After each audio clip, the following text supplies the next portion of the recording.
Welcome everybody to Forza Horizon 4, and today we're taking a look at the 1999 Dodge Viper GTS ACR. Now this was part of the second generation Viper, produced from 1995 to 2002. There were 3 road legal versions including this ACR, the other 2 being the RT10 and the GTS. The GTS was essentially a coupe and more powerful version of the RT10, and this ACR version basically took the GTS one step further, and it was an optional performance package.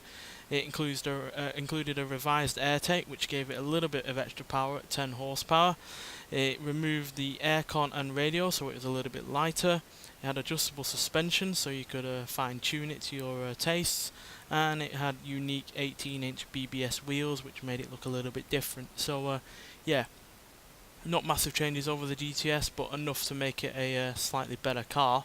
And the GTS was still a good car nonetheless, because yeah, that had 450 horsepower and plenty of drivability, but a little bit less weight, a little bit more power, and yeah, some extra adjustments that you can do yourself made this a pretty more formidable car, quite frankly, for the track or the road.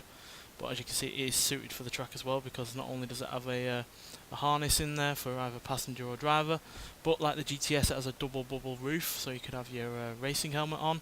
And yeah, it's rear wheel drive. It's 48% weight at the front, 52% weight at the back, which is near banging on 50-50 weight distribution. And yeah, might still weigh around 3,450 pounds, but that's 55 pounds less than a Corvette ZR1 from 1995. So yeah, pretty lightweight compared to other American sports cars at the time. And this had plenty more power as well at 460 horsepower, 500 pounds-feet of torque from an 8-litre odd-firing V10 engine. So yeah, pretty weird engine. We don't see V10s of this size typically in Europe. And yeah, I'm pretty sure there's not been a V10 that's as big as this in any car since.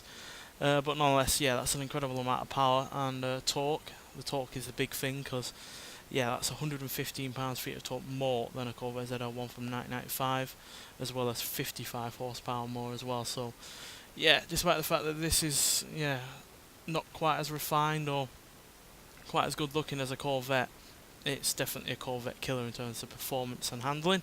And yeah, it's not even all that impractical either, because yeah, the glass moves here and you've got a pretty decent sized boot. So yeah, fairly decent all-rounder, to be honest, in terms of what a sports car can or can't do. Granted, I'm not a massive fan of the way this car looks, but it's far from the worst looking American sports car we've ever had, or sports car in general. And yeah, I really do like how this car drives. So yeah, let's get out there and see exactly what it can do. Now, the Corvette from 95 is a pretty mundane car to drive in terms of handling.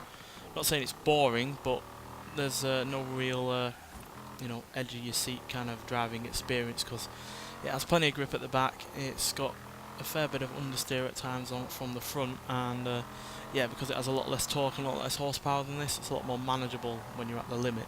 This, on the other hand, has plenty of grip from the rear, no real understeer, but the gap between manageable and sliding about and spinning out is really rather wafer thin, which is made all the worse by the fact that it's got so much more torque and power than the Corvette. And yeah, that means this is quite a hairy experience of a car to drive, but I love it for that, purely because it's barely restrained menace in kind of regards, and that engine really does make all the difference in terms of the experience, because if it had a normal V8, this car wouldn't be anywhere near as interesting. But that V10 just sounds and goes like nothing else. All that torque really does make all the extra difference over a normal V8. And yeah, not sure if the car sounds like this in real life, but either way, I don't care. It just sounds so weird and makes all sorts of kind of pops and noises and growls and stuff like that, but it sounds great. And yeah, certainly makes the car far more enjoyable to drive. But obviously, if you're not paying attention, then this car will bite back, so you have to really rather focus when you're properly driving it. It's perfectly alright in straights like this, but yeah, as soon as you get to anything complicated, oh dear, yeah, slides out the back like that. And yeah, it does not take much to provoke the rear end to fly out. But In terms of speed and acceleration, it's far outweighs any other car, quite frankly. 0 to 60 in 4.3 seconds and 0 to 100 in 9.6 seconds, going on to a top speed of 190 miles an hour. Now that's quick even by today's standards, never mind, 20 years ago. So yeah, fairly phenomenal performance, quite frankly.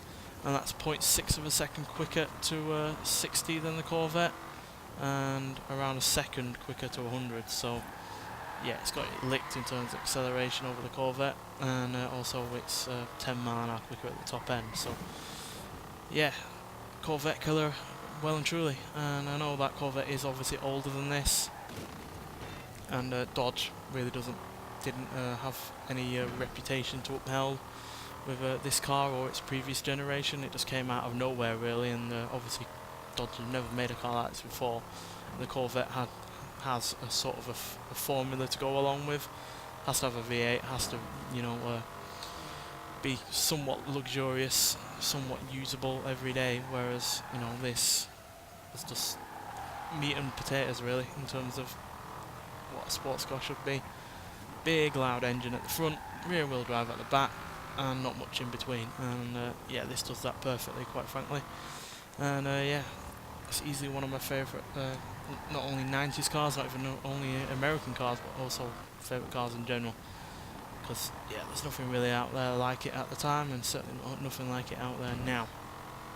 So yeah, glad I could finally review this.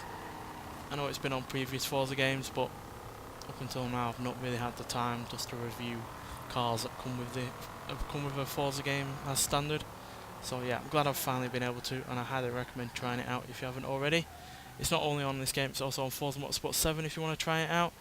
But either way, if you're on the track or out on the roads, it's still a really rather fun and exciting car to drive. And yeah, I'm glad that Dodge kept the Viper going, because it might not have kept the kind of insanity that this car had, but it certainly made them more competitive against its rivals. Nonetheless, thanks for watching, and I'll see you in the next one. Bye.